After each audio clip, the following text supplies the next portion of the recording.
Some secrets aren't meant to be hidden, especially the ones that make your heart race every time she looks at you.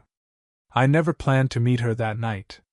It was supposed to be just another evening at home, quiet and uneventful, until the sounds of laughter and voices carried over from my neighbor's house. They were hosting a family gathering, and the air outside was alive with the kind of energy that only comes from too many people squeezed into one place. Children ran across the lawn, men argued cheerfully over cricket, and women's laughter rose and fell in warm waves. And then I noticed her. She wasn't like the rest of them. She stood near the edge of the porch, half in shadow, half in light, as though she was both part of the celebration and yet somehow removed from it. My neighbor's cousin, I later learned. She had this graceful composure about her, the kind you don't see very often, like she'd long ago stopped needing the world's approval. She couldn't have been more different from me. She was older, elegant in a way that felt untouchable, like a painting you admire from a distance. The kind of woman who carries herself without effort, straight shoulders, a steady gaze, and an almost hidden smile that said she saw more than she let on. But what struck me most wasn't her poise, it was her eyes. Even in the soft glow of the porch light, I could see something quiet there, something set apart from the noise around her. A hint of loneliness she probably thought no one else noticed. I leaned against my own balcony railing, pretending to check my phone, but in reality, I kept glancing toward her. She was sipping from a glass, her fingers delicate against the rim, and now and then she tucked a strand of hair behind her ear. That small, unguarded gesture, so human, so ordinary, made her feel less like a distant figure and more like someone I could actually reach.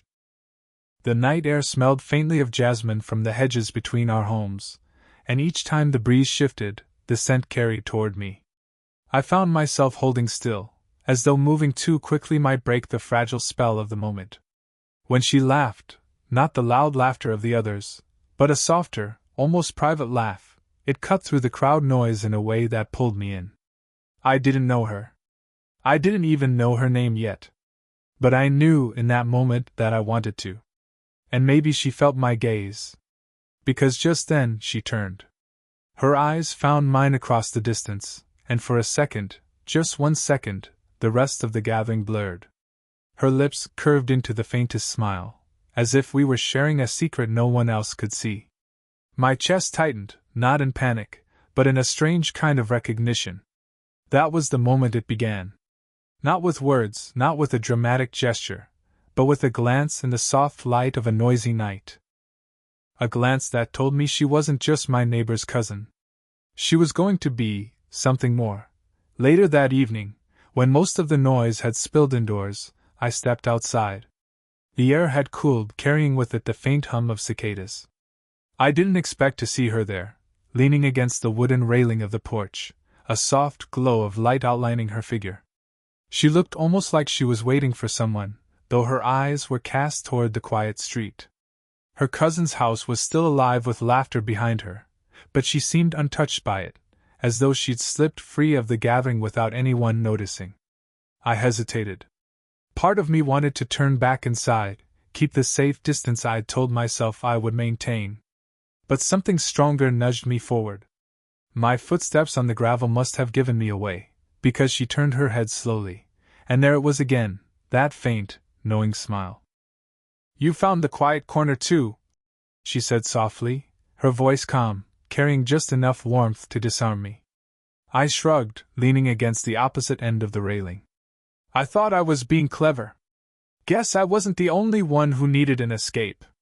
Her laugh was low, almost secretive, and she lifted her glass slightly, the eyes inside clinking softly.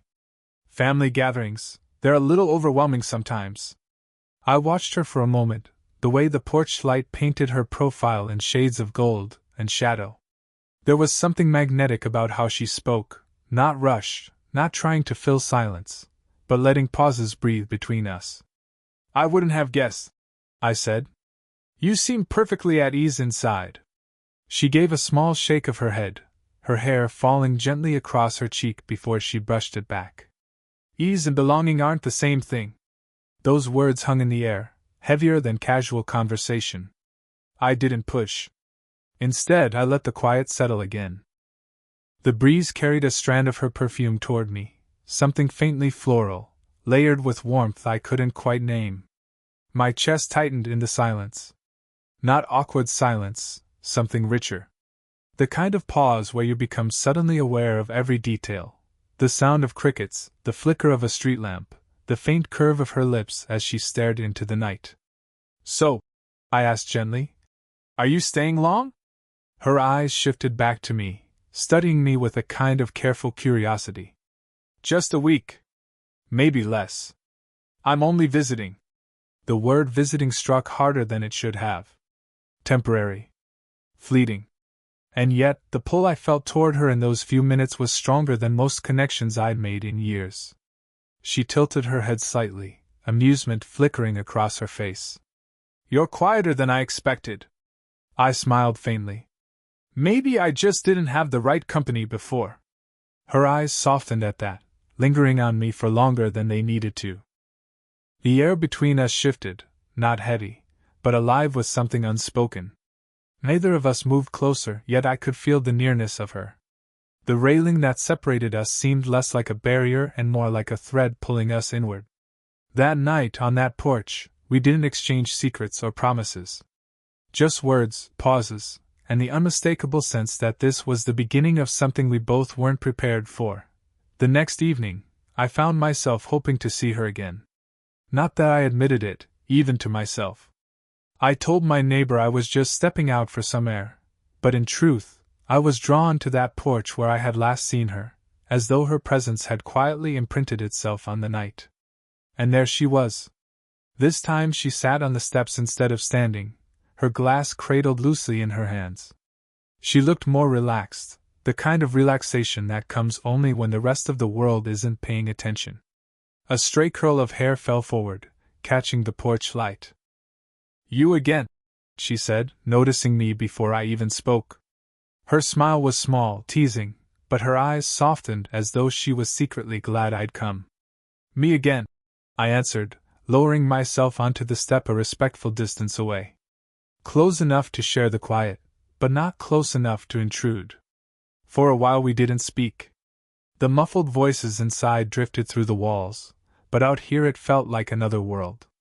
I could hear the rustle of leaves in the breeze, the steady rhythm of her breathing, the way she tapped her finger lightly against her glass. Finally, she broke the silence. "You know, it's strange. Everyone in there thinks they know me. But the truth is, I feel more like a guest than family." I turned toward her. Her eyes were on the ground, her voice threaded with something rawer than I'd expected. Vulnerability, wrapped in calm. "Why's that?" I asked softly. She gave a short, humorless laugh. "Because they only know the version of me I let them see." Smiling, polite, untouchable. If I told them how I really felt, it would be a scandal. Or at least a very long family conversation I don't have the energy for. Her words struck me in a way I didn't show. Here she was, elegant, poised, admired, and yet admitting she felt out of place. Loneliness hides well behind grace, but I could hear it in her tone. She looked up at me suddenly, as though realizing how much she'd revealed. "Sorry. That sounded dramatic? Consider it a secret, then." I shook my head. "It doesn't sound dramatic. It sounds honest." Her eyes held mine for a long, quiet second. I could see the guardedness slipping, just a little. There was something about being with a stranger, or nearly a stranger, that made her braver than she might have been otherwise. "A secret," she repeated, her voice softer now. "Maybe that's all it has to be." The word secret lingered between us. And though she said it lightly, I felt the weight of it. Not scandalous, not forbidden, just private. Something held close, away from the noise of the world. She shifted slightly, her arm brushing mine as she adjusted her seat. The touch was brief, accidental perhaps, but it stayed with me long after. Her skin warmed through the thin fabric of her sleeve, the closeness electric in its simplicity. I didn't press her for more. I didn't need to. In that moment, she had trusted me with a piece of herself no one else seemed to know. And for me, that was more than enough. The nights seemed to pass differently after that conversation. It wasn't just that I looked for her now, it was the way my chest felt lighter whenever I found her, as though the air itself shifted when she was near. That evening, the house was quieter than before. Most of the relatives had gone to bed, leaving only the faint hum of the television inside. She and I found ourselves again in that halfway world between indoors and outdoors, not the porch this time, but the small garden steps just beyond it. She had wrapped a light shawl around her shoulders, the edges trailing softly against her arms. The night was cooler, the scent of damp grass rising as the sprinklers clicked off in the distance. She didn't seem to mind my presence anymore. In fact, when I sat beside her, she didn't shift away. She just looked at me with a small smile, the kind that carried a hint of quiet acceptance. We talked about nothing at first, small things. The neighbor's cat that had made itself too comfortable, the way the air smelled before rain, the books she'd left unread on her nightstand. But underneath the words, there was something else. A silence threaded between us, carrying weight neither of us named. At one point, she adjusted the shawl, her elbow brushing against mine. She didn't move it away. Instead, it lingered there, warm, steady, almost deliberate. My body reacted before my thoughts did, every sense heightening at the simple contact. I turned slightly, and our knees brushed. It was the lightest of touches, but it felt like crossing an invisible boundary. My instinct was to apologize, to pull back, but before I could, she shifted, closer, not away. Her voice dropped lower when she spoke, softer than the whisper of leaves. "Funny how quiet feels louder when someone's sitting next to you." I swallowed, unsure whether she was speaking to herself or to me. "Maybe that's because we notice it more," I said, my voice quieter than I intended. She glanced at me then, and the world seemed to slow. Her eyes lingered on mine longer than necessary. A look that wasn't accidental, wasn't casual. The kind of look that spoke without permission. The garden light flickered above us, throwing her face into shifting patterns of shadow and glow. She looked both impossibly close and untouchable all at once.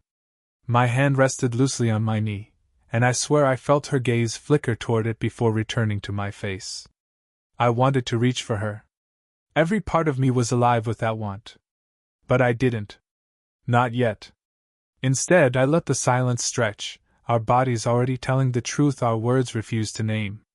Her shoulder leaned ever so slightly against mine. Not enough to make a statement. Just enough to let me feel the quiet warmth of her presence.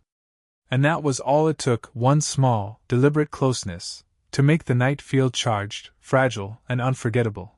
The night after, I told myself I wouldn't go looking for her. That I would stay inside, keep my distance, let the unspoken tension fade into something more sensible. But when the laughter indoors grew louder, and the air felt too heavy with the closeness of other people, my feet carried me outside anyway. And there she was, sitting alone again on the garden steps, her shawl draped loosely around her shoulders, her glass of water half full at her side. The faint glow of the porch light made her look softer than usual, like the world had chosen to dim just enough for her to rest. I eased myself down beside her, the familiar nearness settling between us. She glanced at me, a small smile tugging at her lips, though her eyes seemed distant tonight. "You're quiet," I said gently. She exhaled, the sound more like a sigh than a breath. "Some nights feel heavier than others." There was a pause. She didn't look at me, only down at her hands folded in her lap. Her composure, that graceful armor she carried so naturally, seemed thinner, almost translucent in the hush of the evening. I wanted to ask her why. What weighed on her? But instead, I found myself watching the way her fingers fidgeted with the edge of her shawl, the way her shoulders dipped ever so slightly as though carrying an invisible weight. Without thinking, I reached out. My hand brushed lightly against hers, tentative, as if offering something fragile. She froze, not pulling back, but pausing. And then, her fingers shifted, sliding into mine as though she'd been waiting for it longer than either of us realized. Her skin was warm, softer than I expected, her grip light at first and then firmer, not desperate, but steady. My chest tightened at the simple contact, at how something so small could feel like a breaking point. She still didn't look at me, but I saw the way her shoulders eased, the way her thumb pressed faintly against mine as if testing whether I would let go. I didn't. "I'm sorry," she murmured, almost too quietly to hear. "For what?" I asked. Her voice caught, a softness threading through it. "For needing this more than I should." I shook my head, squeezing her hand just slightly. "You don't need to apologize." That answer seemed to undo something inside her. She finally turned her head, meeting my eyes. And for the first time, the guarded distance I'd always seen in her gaze was gone. What replaced it wasn't boldness, or even desire, it was relief. She leaned back slightly, letting the weight of her arm rest more fully against mine, our hands still intertwined. The silence stretched, but it wasn't uncomfortable. It was full of trust, of understanding, of something that had been waiting to surface. In that simple moment, with nothing more than her hand in mine and her quiet breath close enough to feel, the world beyond us seemed irrelevant. It wasn't a confession. It wasn't even a promise. It was just the beginning of something fragile and real, carried in the warmth of her touch. The night air was cooler than before, the kind that hinted at rain. We sat close on the garden steps, our hands still loosely joined from the night before. I wasn't sure if she realized how long she'd let me hold her hand, or if she had chosen not to notice. Either way, I wasn't about to break the moment. Her cousin's house had gone quiet. Most of the lights were out, leaving only the soft amber glow from the porch lamp. It felt like the world had drawn its curtains, leaving only us, tucked into the hush of the night, suspended in something fragile and unspoken. She drew a slow breath, and when she spoke, her voice was barely above a whisper.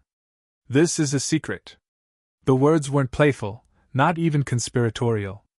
They were a warning, but also a plea. She didn't look at me when she said it. Her eyes stayed forward, fixed on some point in the dark as though she couldn't risk seeing my reaction. I turned my head, studying the curve of her profile in the low light. The faint line of tension in her jaw, the delicate way her shawl slipped from one shoulder. She was composed, but I could feel the storm beneath that calm. I tightened my hold on her hand, just slightly. "The best ones always are," I murmured back. That made her look at me.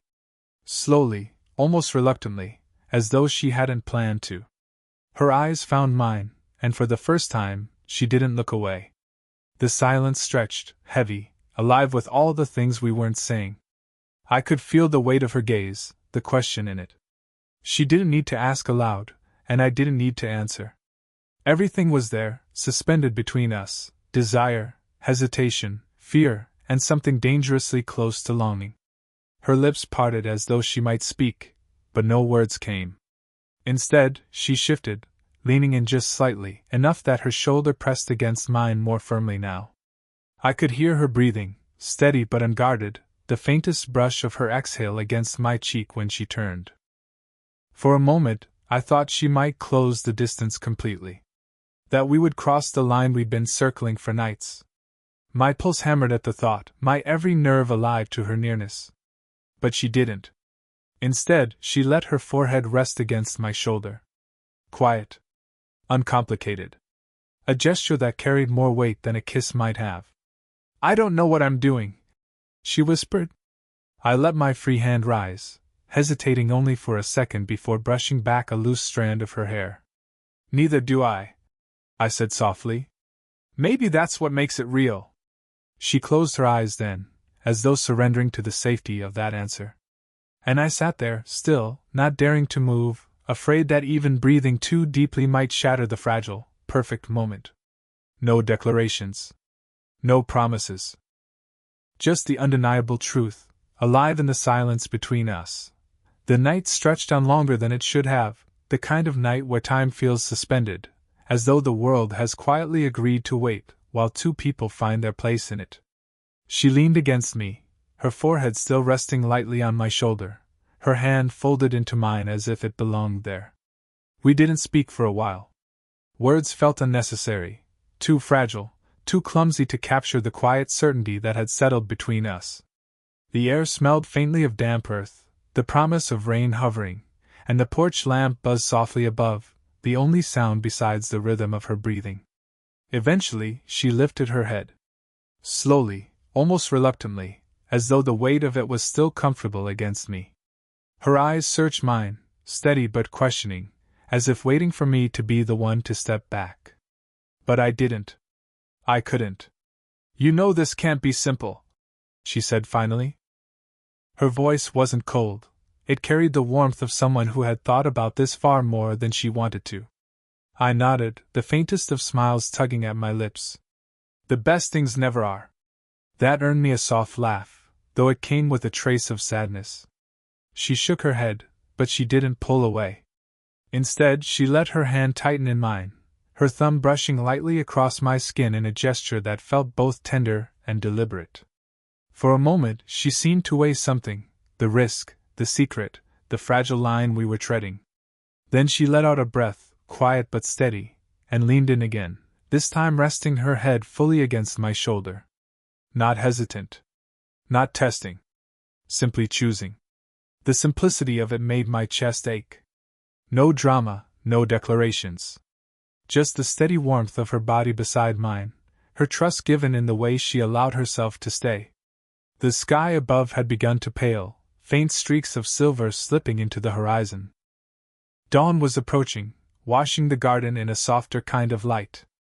And still, neither of us moved.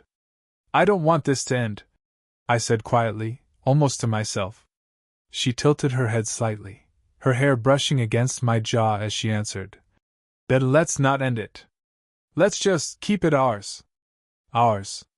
The word settled in me like an anchor, grounding and undeniable.